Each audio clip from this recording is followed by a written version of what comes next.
ఏ రజని, ఏం చేస్తున్నావే? కోడి గుడ్ల మీద పొదినట్టు నువ్వు బతుకుతున్నావా లోపల? అత్తయ్య, ఇంట్లో బట్టలు మడత పెడుతున్నా అత్తయ్య. బాగానే మడత పెట్టావులే గాని నా చిన్న కోడలికి అన్నం పెట్టావా లేదా? పెట్టాను అత్తయ్య. శ్రవంతి, అమ్మా శ్రవంతి, వస్తున్నాను అత్తయ్య. అన్నం తిన్నావా అమ్మా?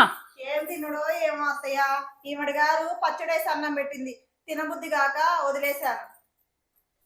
పచ్చడితో పెట్టాను ముదరష్టపు దానా?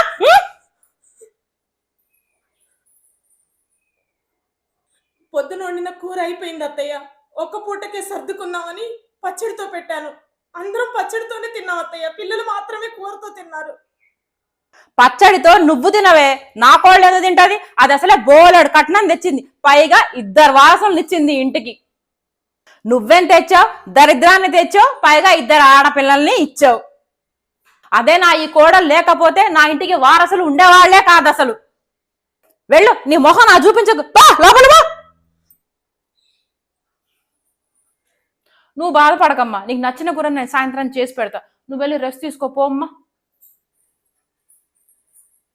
అమ్మ పూజ, నాయనమ్మకు జ్వరంగా ఉందమ్మా, పడిగుడ్డ పట్టకురా. చూడు నాయనమ్మ,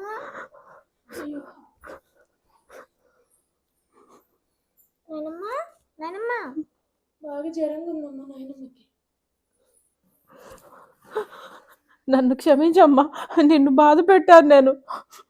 అయ్యో అత్తయ్య, మీ దండం పెట్టే చేతులు కాదు, దీవించే చేతులు అత్తయ్య. మనమందరం ఒకటే, మీరు అలా ఏం మాట్లాడకండి.